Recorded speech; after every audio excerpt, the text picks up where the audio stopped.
Hi hello welcome back to my YouTube channel. ഇന്നൊരു ചെറിയ cooking വീഡിയോയുമായിട്ടാണ് വന്നിട്ടുള്ളത്.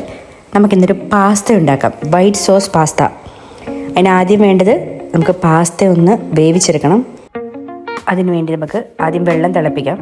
വെള്ളം തിളപ്പിക്കുമ്പോൾ തന്നെ അതിൻ്റെ കൂട്ടത്തിൽ തന്നെ കുറച്ച് ഉപ്പും കുറച്ച് സൺഫ്ലവർ ഓയിലും കൂടെ ഒഴിക്കണം. സൺഫ്ലവർ ഓയിൽ ഒഴിക്കുന്നത് എന്തിനാണെന്ന് വെച്ചാൽ പാസ്തകൾ തമ്മിൽ ഇങ്ങനെ ഒട്ടിപ്പിടിച്ചിരിക്കാതിരിക്കാനാണ് സൺഫ്ലവർ ഓയിൽ ഒഴിക്കുന്നത്. ഇനി നമുക്ക് പാസ്ത അതിലേക്ക് ഇട്ട് കൊടുക്കാം. എന്നിട്ടൊന്ന് ഇളക്കി കൊടുക്കണം.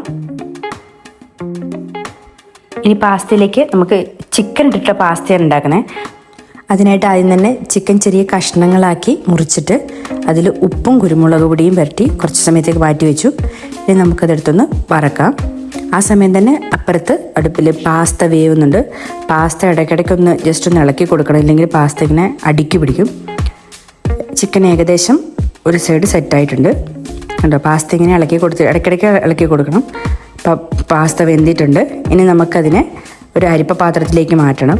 അരിപ്പ പാത്രത്തിലേക്ക് മാറ്റുന്നത് എന്താ വെച്ചാൽ ഒരു പശ പോലെ ഇരിക്കും. അപ്പോൾ ജസ്റ്റ് ഒരു വെള്ളം ഒഴിച്ച് ആ പശമയം ഒന്ന് കളയാൻ വേണ്ടിയിട്ടാണ് അങ്ങനെ ചെയ്യുന്നത്. പിന്നെ അതിലേക്ക് ആവശ്യമായ വെളുത്തുള്ളി ചെറിയ കഷ്ണങ്ങളാക്കി ഇതേപോലെ സ്ലൈസ് ചെയ്ത് വെക്കണം. ഇനി നമുക്ക് ബട്ടർ ഇട്ടിട്ട് ഈ വെളുത്തുള്ളി ഒന്ന് മൂപ്പിച്ചെടുക്കാം.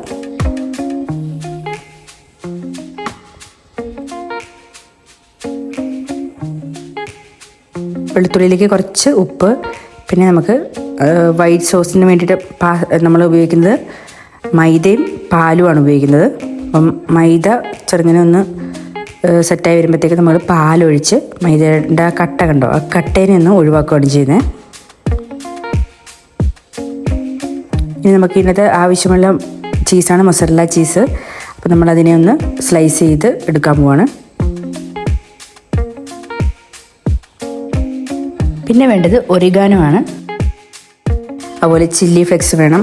നമുക്ക് എരിവിന് വേണ്ടിയിട്ട് കുറച്ച് ചില്ലി ഫ്ലെക്സ് ചേർത്ത് കൊടുക്കാം. പിന്നീട് കുറച്ച് കുരുമുളക് പൊടി, ഇതെല്ലാം ആവശ്യത്തിന് നമ്മുടെ എരിവിനനുസരിച്ച്. പിന്നെ ചേർക്കുന്നത് ഒറിഗാനോ ആണ്. ഇതിന് നല്ലൊരു മണമാണുള്ളത്. അതിന് ശേഷം നമ്മളിത് മൊസറല്ല ചീസ് അരിഞ്ഞു വെച്ചത് നമ്മളിതിലേക്ക് ഇട്ട് കൊടുക്കുകയാണ്. ഈ സമയത്തെല്ലാം നമ്മൾ ഇളക്കിക്കൊണ്ടേയിരിക്കണം, കാരണം അടിക്ക് പിടിക്കാനോ ഒന്നും പാടില്ല. ഇനി നമ്മളിതിലേക്ക് നമ്മുടെ പാസ്ത ഇട്ട് കൊടുക്കണം. പാസ്ത ഇട്ട ശേഷം പിന്നെ ഇതെല്ലാം കൂടെ നല്ലപോലെ ഇളക്കി യോജിപ്പിക്കാം. ഇനി അതിലേക്ക് നമ്മൾ ഞാൻ ചിക്കൻ ഒന്നും കൂടെ ചെറിയ കഷ്ണങ്ങളാക്കി പീസാക്കി മാറ്റിയിട്ടുണ്ടായിരുന്നു. അപ്പോൾ അതും കൂടി ഇട്ട് കൊടുത്ത് നന്നായിട്ട് ഇളക്കി യോജിപ്പിക്കാം.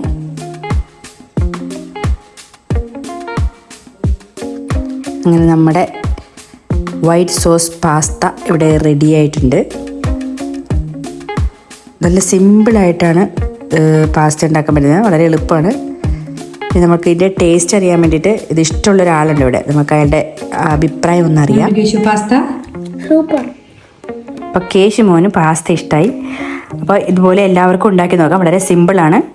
അപ്പോൾ ഇത്രയേ ഉള്ളൂ ഇന്നത്തെ വീഡിയോ. പുതിയൊരു വീഡിയോയുമായി ഉടൻ തന്നെ കാണാം. അതുവരെ ബായ്.